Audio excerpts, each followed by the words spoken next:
اعوذ باللہ من الشیطان الرجیم بسم اللہ الرحمن الرحیم اذ قال یوسف لأبیہ یا ابت انی رأیت احد عشر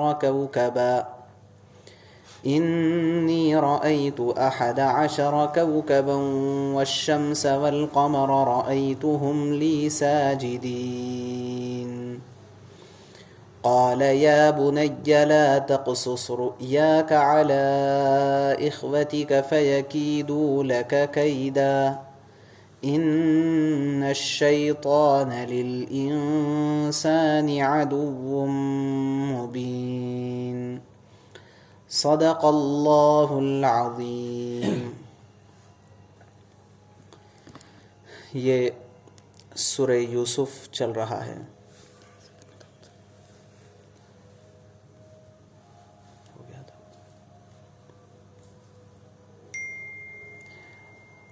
آیت نمبر 4 اور 5 کی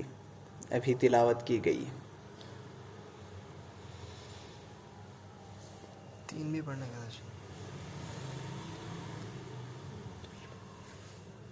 ہاں 2 پڑھے تھے، 3 پڑھنا۔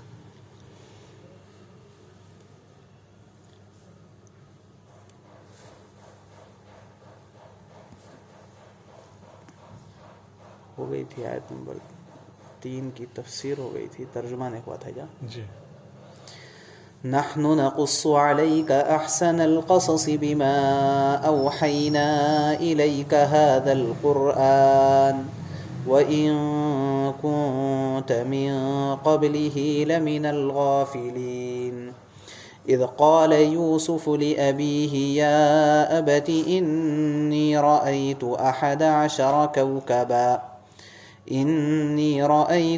11 كوكبا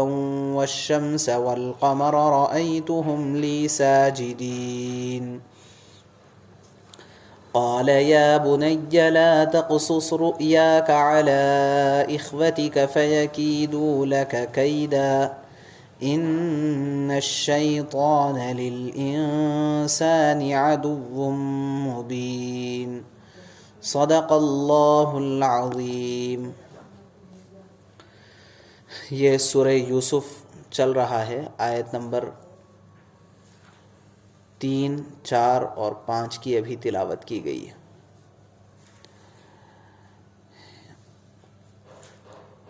نحن نقص علیک احسن القصص، ہم آپ پر،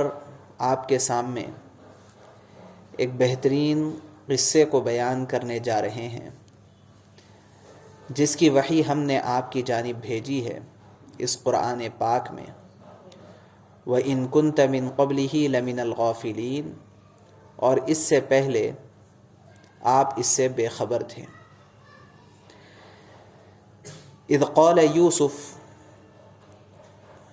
وہ وقت یاد کرنے کے قابل ہے جبکہ حضرت یوسف علیہ السلام نے فرمایا اپنے والد سے، یا ابتی، ابا جان، انی رأیت 11 کوکبا، بے شک میں نے 11 ستاروں کو دیکھا ہے، والشمس والقمر، اور چاند اور سورج کو دیکھا ہے، رأیتہم لی ساجدین، میں ان کو دیکھ رہا ہوں کہ وہ مجھے سجدہ کر رہے ہیں۔ قال، تو حضرت یعقوب علیہ السلام نے فرمایا، یا بنی، اے میرے پیارے بیٹے، لا تقصص رؤیاک علی اخوتک، تم اپنے اس خواب کو اپنے بھائیوں کے سامنے بیان نہ کرنا، فیکیدوا لک کیدا، کہیں ایسا نہ ہو کہ وہ تمہارے خلاف سازش کرنے لگے، ان الشیطان للانسان عدو مبین، بے شک شیطان انسان کا کھلا دشمن ہے۔ پہلی آیت جو ابھی پڑھی گئی ہے جس میں اللہ نے اس واقعے کو سب سے بہترین قصہ قرار دیا ہے، اس کی وجہ کیا ہے؟ گزشتہ یہ بات تفصیل سے آئی ہے۔ خلاصہ یہ ہے کہ انسان کی زندگی میں جتنے حالات آتے رہتے ہیں وہ حالات اچھے ہوں یا برے ہوں، مصیبت والے ہوں، پریشانی والے ہوں، یا یہ کہ خوشی کا موقع ہو، تو تمام کے تمام حالات میں یہ سورہ یوسف اور واقعہ یوسف ہمیں بھرپور رہنمائی کرتا ہے۔ اس وجہ سے اللہ نے اس کو سب سے بہترین قصہ قرار دیا ہے۔ عام طور پر ہوتا یہ ہے کہ اللہ تبارک و تعالیٰ نے قرآن پاک میں جس کسی واقعے کو بیان کیا ہے، اس واقعے میں سے صرف اتنے ہی پہلو کو قرآن میں جگہ دی گئی ہے کہ جو پہلو ہمارے لیے مفید ہو اور سبق آموز ہو۔ اس لیے حضرت موسیٰ علیہ السلام کا پوری زندگی کا واقعہ قرآن میں نہیں بیان کیا گیا، بس اس کے چند پہلو بیان کیے گئے۔ حضرت ابراہیم علیہ السلام کے واقعے کے چند پہلو بیان کیے، لیکن حضرت یوسف علیہ السلام کے واقعے کو بہت تفصیل کے ساتھ آپ کے بچپن سے لے کر کے آپ کے بڑھاپے تک کے حالات کو اللہ نے بیان کیا ہے۔ یہ اس وجہ سے کہ انسان کے شروع سے لے کر کے آخر تک کے جو احوال ہوتے ہیں، یہ سورہ یوسف ان تمام حالات میں رہنمائی کرتا ہے، اس لیے اللہ نے اس کو احسن القصص قرار دیا ہے۔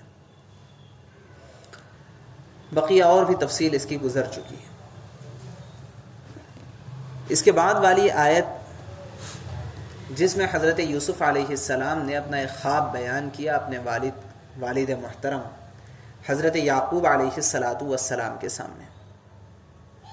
وہ خواب یہ تھا کہ انہوں نے 11 ستارے اور چاند اور سورج کو سجدہ کرتے ہوئے دیکھا ہے۔ یہاں جو ہمارے لیے سب سے پہلی بات ہے سمجھنے کی، وہ باپ اور بیٹے کے درمیان کے تعلق اور ربط کو سمجھنا ہے کہ ایک طرف حضرت یوسف علیہ السلام نے مخاطب کیا والد کو یا ابتی سے، اور بات سن کر کے حضرت یعقوب علیہ السلام نے اپنے بیٹے حضرت یوسف علیہ السلام کو خطاب کیا یا بنیا۔ عربی زبان میں بیٹا اپنے باپ کو جب مخاطب کرتا ہے تو وہ خطاب کے جتنے مشفقانہ الفاظ ہو سکتے ہیں ان میں سب سے زیادہ محبت کو لیا ہوا جو لفظ ہے وہ یا ابتی کا ہے، یعنی گویا کہ بیٹا جب باپ کو خطاب کر رہا ہو تو اس سے بہتر کوئی اور لفظ عربی زبان کا نہیں لایا جا سکتا ہے۔ اسی لیے سورہ مریم میں جہاں پر حضرت ابراہیم علیہ السلام نے اپنے والد آزر کو دعوت دی تھی، وہاں بھی یہی لفظ حضرت ابراہیم علیہ السلام نے اختیار فرمایا تھا، یا ابتی۔ یہاں بھی یا ابتی کا لفظ حضرت یوسف علیہ السلام نے اختیار کیا ہے۔ یہ لفظ سب سے پہلے ہمیں یہ بتلاتا ہے کہ قیامت تک جتنے بچے آئیں گے ان تمام کے لیے یہ بات وجوب کا درجہ اختیار کر جاتی ہے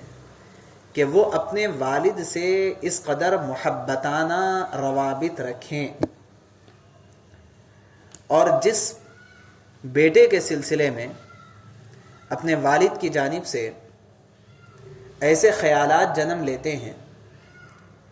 کہ میں اپنے والد کے مقابلے میں زیادہ پڑھا لکھا ہوں،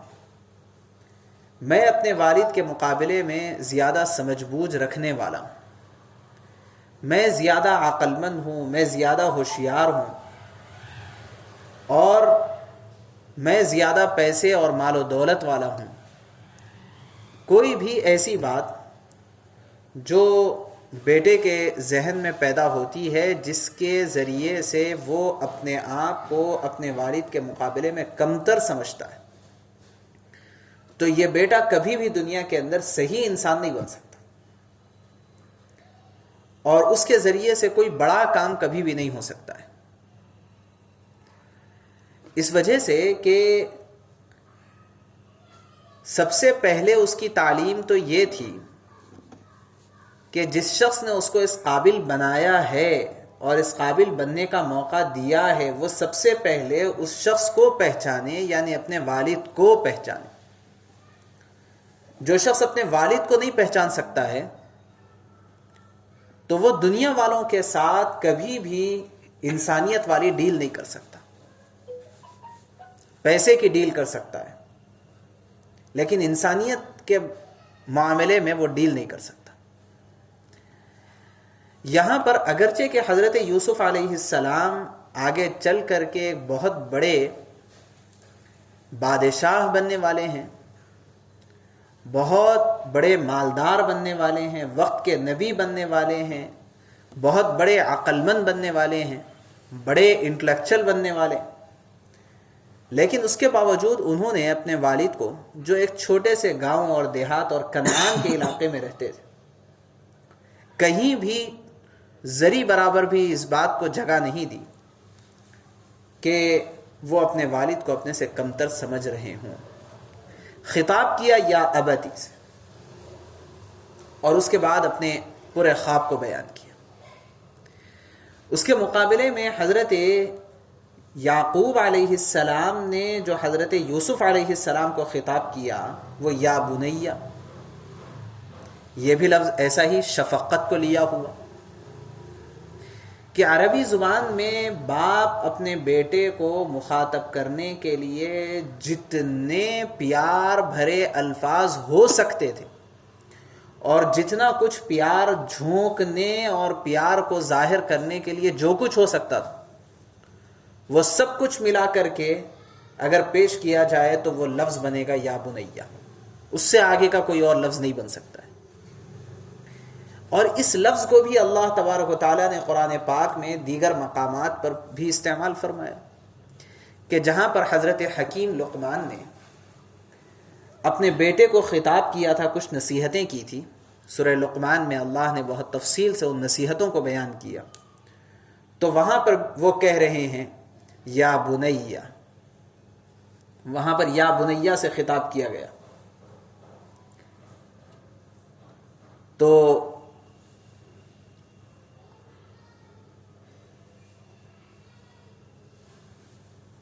کیا ہے وَأْمُرْ بِالْمَعْرُوفِ وَانْهَ عَنِ الْمُنْكَرِ وَاصْبِرْ عَلَى مَا أَصَابَكَ إِنَّ ذَلِكَ مِنْ عَزْمِ الْأُمُورِ۔ تو یا بنیہ، اب حضرت یعقوب علیہ السلام نے حضرت یوسف علیہ السلام کو خطاب کیا یا بنیہ سے۔ ان دونوں الفاظ کا جوڑ ہم کو ایک تیسرا سبق دیتا ہے۔ جیسے آج دنیا کے اندر جو کچھ ہو رہا ہے، سائنس کی ترقی، لوگ کہتے ہیں، سائنسداں کہتے ہیں کہ ہم تو ترقی کرتے کرتے اتنا آگے بڑھ گئے تو کہ ہم تو یہ بھی بنا لیے، یہ بھی بنا لیے، اور ایسا بھی کر لیے، ایسا بھی کر لیے، اور پتہ نہیں ہم تو انسان بھی بنا لیے، کچھ روبوٹ کے کھلونے بنا کر کے وہ دعویٰ کر رہے ہیں کہ ہم تو ایسا بھی کر لیے، اب انسان کی ضرورت ختم ہو گئی، لیبر لیس کام شروع ہو گیا، سب کچھ کہہ لیں جو کچھ کہنا ہو۔ حضرت مفتی شفیع صاحب رحمۃ اللہ علیہ نے فرمایا ہے کہ دنیا کتنی ہی ترقی کر جائے، وہ کیا ترقی ہے، اس نے آج تک کسی چیز کو پیدا نہیں کیا۔ دنیا نے آج تک کسی چیز کو پیدا نہیں کیا، ہاں بہت ساری چیزوں کو ایجاد کیا ہے۔ پیدا کرنے اور ایجاد کرنے میں فرق یہ ہے کہ جو اصل مادے ہے اس کو تو اللہ نے پیدا کر دیا ہے، ان مادوں سے فائدہ اٹھانے کا نام سائنس ہے۔ حضرت مفتی شفیع صاحب رحمۃ اللہ علیہ فرماتے ہیں کہ سائنس ہے کس چیز کا نام؟ اللہ کی پیدا کردہ مخلوقات سے مختلف طریقوں سے کیسے فائدہ اٹھایا جا سکتا ہے، اس کو سکھایا جاتا ہے سائنس میں۔ اور کیا ہے کہ یہاں سے یہ لو اور یہاں سے یہ لو، دونوں چیزیں ملا دو، ایک تیسری چیز بن جائے گی، بس اتنا ہی ہے۔ ادھر سے پانی لو، ادھر سے گارا لو، لے کر کے مٹی کا ایک پتلا بنا دو تو وہ ہو گیا پتلا۔ اب اس کو مٹی نہیں کہہ رہے ہیں، اب اس کو پانی نہیں کہہ رہے ہیں، کوئی ایک تیسری چیز کہہ رہے ہیں۔ بہرحال یہ جو دونوں الفاظ ہیں، یہ دونوں الفاظ کو جب ہم جوڑتے ہیں تو اس کے نتیجے میں ایک تیسرا سبق پیدا ہوتا ہے، اور وہ تیسرا سبق یہ ملتا ہے کہ ایک صالح معاشرہ، گھریلو زندگی جو اچھی وجود میں آتی ہے، اس زندگی کے وجود میں آنے کے لیے یہ باپ اور بیٹے یعنی ماں باپ اور اولاد کا بہترین رابطہ یہ بہت ضروری ہے۔ اگر باپ کے دل میں اپنی اولاد کی جانب سے، اولاد کے دل میں ماں باپ کی جانب سے اگر محبت کا رویہ نہ رہے تو اس کے نتیجے میں معاشرہ پورا کا پورا برباد ہو جائے گا۔ اور اگر اس کو صحیح طریقے سے ڈیل نہ کیا جائے تو اس کے نتیجے میں اولاد اپنے ماں باپ کو دشمن سمجھنے لگیں گے اور ماں باپ اپنی اولاد کو اپنا باغی سمجھنے لگیں گے۔ اس لیے اسلام یہ تقاضا کرتا ہے کہ ان دونوں کے درمیان رابطہ بہت مضبوط رہے۔ یہ جو مضبوط رابطہ ہے ان دونوں الفاظ کے مجموعے سے اس رابطے۔ السلام علیکم۔ لیکن اب بات یہ ہے کہ حضرت یعقوب علیہ السلام دوسرے ایسے حالات کے باوجود جو صورتحال حضرت یعقوب علیہ السلام نے بیان فرمائی ہے کہ اپنے بھائیوں کے سامنے ذکر نہ کرنا، شیطان ہمارے ذہن میں اس حوالے سے ایک اور کیڑا پیدا کرتا ہے کہ ان لوگوں قصوروار تھے ہی ہوں گے نا، اسی وجہ سے تو بیان نہیں کرنا یہ کہا گیا ہے۔ لیکن یہاں ہمیں اپنی سوشل لائف کے اعتبار سے ایک بہت بڑا سبق مل رہا ہے، اپنی معاشرتی زندگی جو گھریلو زندگی ہے اس کے اعتبار سے ایک بہت بڑا سبق مل رہا ہے۔ وہ سبق یہ مل رہا ہے کہ جو آپسی حالات ہیں وہ حالات کو ڈیل کرنا یہ بڑے کی ایک بہت بڑی ذمہ داری بنتی ہے۔ بھائیوں کے اندر، اولاد کے درمیان یا رشتہ داروں کے درمیان مختلف مزاجوں کے لوگ پائے جاتے ہیں۔ کوئی بہت تیز مزاج کا ہے، کوئی بڑے سخت مزاج کا ہے، کوئی انتہائی نرم مزاج کا ہے، کوئی بہت جلد غصے میں آنے والا ہے۔ مختلف مزاجوں کے لوگ پائے جاتے ہیں۔ لیکن ایک عقل مند اور ایک دور کی نظر رکھنے والا جو باپ ہوتا ہے یا گھر کا جو بڑا ہوتا ہے یا گھر کی جو بڑی خاتون ہوتی ہے، اس کی عقل مندی یہ ہے کہ وہ ہر ایک کو اس کے مزاج کے حساب سے ڈیل کرے۔ یہ اس کی عقل مندی ہے۔ اگر یہ چیز کا خیال نہیں رکھا جائے گا تو اس کی وجہ سے بچوں کے درمیان حالات بگڑ جائیں گے۔ اب آپ اس پوائنٹ آف ویو کو سامنے رکھ کر کے، ویو آف پوائنٹ بولتے ہیں اس کو، پوائنٹ آف ویو، اس کو سامنے رکھ کر کے اگر آپ اس کو سمجھیں گے تو آپ کو بات سمجھ میں آ جائے گی کہ جس طرح ہر انسان کے اندر کچھ نہ کچھ مسائل، کچھ نہ کچھ بیماریاں، کچھ نہ کچھ خرابیاں، کچھ نہ کچھ مزاجی مسائل ہوتے ہیں، وہ مزاجی مسائل ہر انسان کے درمیان ہیں۔ یہ حضرت یوسف علیہ السلام کا کمال تھا کہ انہوں نے یہ محسوس کیا کہ یہ خواب بھائیوں کے درمیان اگر اب بیان کر دیا جائے تو اس کی وجہ سے مسائل کھڑے ہونے کا اندیشہ ہے۔ جیسے ایک بھائی بڑا سخت ہے، آپ کو پتا ہے کہ ایک بہت مفید بات اور جس کے کرنے کی ہم کو بنیادی طور پر ضرورت محسوس ہوتی ہے اور اس کام کے کیے بغیر کوئی چارہ ہے ہی نہیں، لیکن وہ بات ایسی ہے کہ جب ہم بڑے بھائی کے سامنے رکھیں گے تو فوری وہ انکار کر دیں گے، لیکن کرنا ضروری ہے۔ تو عقل مند آدمی یہ کرتا ہے کہ بھائی ذرا موقع دیکھیں گے، ذرا ٹھہرو، ابھی مناسب موقع سے ہم ان کے سامنے بات رکھیں گے کہ وہ انکار نہ کر سکے، کیونکہ وہ انکار کر دیں گے لیکن اپنے کو کرنا ضروری ہے۔ اس کے بعد پھر ایک نیا مسئلہ کھڑا ہو جائے گا کہ میں نہیں بولنے کے باوجود کہیں کرے تم لوگ، ایک نیا مسئلہ کھڑا ہو جائے گا۔ تو جو گھر کے عقل مند افراد ہوتے ہیں وہ یہ کہتے ہیں کہ اس مسئلے کو ابھی ان کے سامنے نہ رکھو، ہم مناسب موقع دیکھیں گے اور سچویشن ایسا کریٹ کریں گے، ماحول ایسا بنائیں گے، اور اس کے بعد پھر اس مسئلے کو ان کے سامنے رکھیں گے کہ یہ انکار نہ کر سکے، تاکہ وہ غصے میں بھی نہ آئے، ناراض بھی نہ ہو جائے، اپنا کام بھی بن جائے، ورنہ کام تو کرنا ہی کرنا ہے۔ حضرت یعقوب علیہ السلام ہر ایک کے حالات سے، اندرونی اور بیرونی حالات سے واقف تھے۔ اس وجہ سے کہا ہے حضرت یعقوب علیہ السلام نے اپنے ایک بیٹے کو کہ بیٹا تمہاری یہ جو بات ہے یہ بات دوسرے بھائیوں کے سامنے ابھی نہ رکھنا، کیونکہ موقع مناسب نہیں ہے۔ وجہ کیا ہے کہ ایک طرف تمہارے اندر کمالات بے شمار، خوبصورتی بلا کی، اور انہی کمالات کے نتیجے میں میرا میلان تمہاری جانب ہونے کے سلسلے میں ان لوگوں کو اندازہ، اور پھر میرا میلان تمہاری جانب زیادہ ہے، اس کی وجہ سے وہ مجھ سے ناراض۔ اور ایسے حالات میں جیسے ہی تم ایسا خواب بیان کرو گے جس سے صاف اندازہ ہوتا ہے کہ آگے چل کر کے تمہاری بڑھوتری اور تمہاری برتری ہونے والی ہے، تو یہ کہیں ایسا نہ ہو جائے کہ جلتے پر تیل ڈال دو۔ تو ایک مناسب موقع نہیں تھا، اس وجہ سے کہا کہ بیان نہیں کرنا چاہیے۔ اس سے یہ پتہ چلتا ہے کہ ہر گھر کے اندر اس بات کا بہت خاص خیال رکھنے کی ضرورت ہے، خواہ وہ گھرانہ کتنا ہی اونچا گھرانہ، کتنا ہی پڑھا لکھا گھرانہ اور کتنے ہی عقل مند لوگوں کے اوپر مشتمل گھرانہ کیوں نہ ہو، انسان ہونے کے ناطے گھرانے کے اندر مختلف قسم کے حالات اور طبیعتوں کا فرق بچوں اور بڑوں اور بوڑھوں اور جو ہے بہنوں اور بھائیوں کے درمیان پایا جاتا ہے۔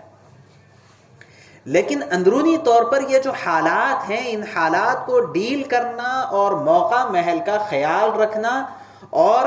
حالات کو کنٹرول میں رکھنا، یہ ہر ایک کی اپنی ذمہ داری ہوتی ہے، خاص طور سے گھر کے بڑے فرد کی ذمہ داری ہوتی ہے۔ اس وجہ سے حضرت یوسف علیہ السلام کو حضرت یعقوب علیہ السلام نے منع کیا کہ دیکھو ابھی موقع نہیں ہے، تم یہ خواب سامنے نہ رکھو، روک دیا۔ اور اس کے نتیجے میں حضرت یوسف علیہ السلام نے خواب بیان نہیں کیا۔ اب یہ بات کہ خواب بیان اگر کر دیتے تو ان کے درمیان پہلے سے حسد تھا اور حسد اور بڑھ جاتا تو وہ بھی ہوگا، لیکن اتنا زیادہ ہر مسئلے کو نیگیٹو وے میں لے کے جانا یہ بات صحیح نہیں ہے۔ لیکن اس کے اندر سے ہمیں پازیٹیو کیا کیا اسباق مل رہے ہیں اس کو چھوڑ دینا یہ بھی درست نہیں ہے۔ یہ ایک معاشرہ اور ایک گھریلو زندگی جو اس کی وجہ سے بنتی ہے، حضرت یعقوب علیہ السلام چاہتے تھے کہ اس کے اندر کوئی خرابی پیدا نہ ہو، یہ چاہتے تھے۔ اس وجہ سے کہا کہ یہ خواب تم اپنے بھائیوں کے سامنے بیان نہ کرنا۔ اس سے ایک اور بات یہ سمجھ میں آتی ہے کہ خواب کی جو تعبیر ہوتی ہے وہ ہر ایک کے بس کی بات نہیں ہوتی، بہت اونچی چیز ہے خواب کی تعبیر۔ یہ بھائیوں کے اندر اتنی اونچی صلاحیت تھی کہ وہ خواب کی تعبیر سمجھ سکتے تھے، اسی وجہ سے تو منع کیا کہ خواب کی تعبیر بیان نہ کریں، یہ خواب بیان نہ کریں۔ تو اس سے کیا پتا چلتا ہے کہ یہ بڑے اونچی سمجھ بوجھ رکھنے والے لوگ تھے۔ عام آدمی کے بس کی بات نہیں ہے کہ کسی کے خواب کو سن کر کے اس کے اگلے پچھلے کو سمجھ کر کے اس کی حد تک اور اس کی تعبیر تک پہنچ جانا، یہ ہر کسی کے بس کی بات نہیں ہے۔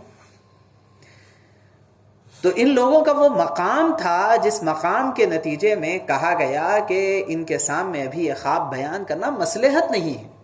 بس اس وجہ سے بیان نہ کرو۔ تو ہمیں اس سے یہ سبق ملتا ہے کہ گھر کے اندرونی ماحول کو کنٹرول میں رکھنا اور حالات کو قابو میں رکھنا اور ہر ایک کے مزاج کو سمجھنا یہ بہت ضروری ہوتا ہے اگر کوئی شخص یہ چاہتا ہے کہ گھریلو زندگی خوشحال ہو۔ اور جس گھر کے اندر یہ نفسیاتی معاملات کا لحاظ نہیں کیا جاتا، اس گھر کے اندر جھگڑے، بے چینیاں، بے قراریاں، بدزبانیاں، بدگمانیاں اور لڑائی اور مختلف چھوٹی چھوٹی باتوں کو بڑے بڑے مسائل کا ذریعہ بنا لینا، یہ اس گھر کے اندر چلتا ہی رہتا ہے، اور وہ گھر کبھی بھی آرام اور سکون سے نہیں رہ سکتا۔ گھر ہمیشہ جہنم بنا رہتا ہے۔ یہاں پر ایک اور بات، یعقوب علیہ السلام نے فرمایا کہ فَيَكِيدُوا لَكَ كَيْدًا، کہیں ایسا نہ ہو کہ کوئی سازش تمہارے خلاف ہو جائے۔ لیکن اب فوری یوسف علیہ السلام کے ذہن میں ایک قسم کی بدگمانی پیدا ہو سکتی تھی، اچھا میرے بھائیوں کا مزاج ایسا ہے کہ اگر یہ خواب بیان کر دوں تو وہ سازش کرنے لگیں گے۔ فوری اس چیز کو کنٹرول میں لایا حضرت یعقوب علیہ السلام نے اور کہا ان الشیطان لکم عدو مبین، کہ دیکھو کہ ایسا نہ سمجھو کہ تمہارے بھائی یا تمہارے دشمن ہیں۔ جب یہ سمجھنے لگیں گے بھائی بھائی آپس میں ایک دوسرے کو دشمن سمجھنے لگیں گے تو آپس میں خیر خواہی کیا ہوگی؟ اور گھر گھر کہاں رہے گا؟ گھر تو ایک جھگڑے اور فساد کا گہوارہ بن جائے گا۔ تو فوری حضرت یعقوب علیہ السلام نے یہ جو خیال کریٹ ہو سکتا تھا اس کو ڈیلیٹ کیا اور فرمایا دیکھو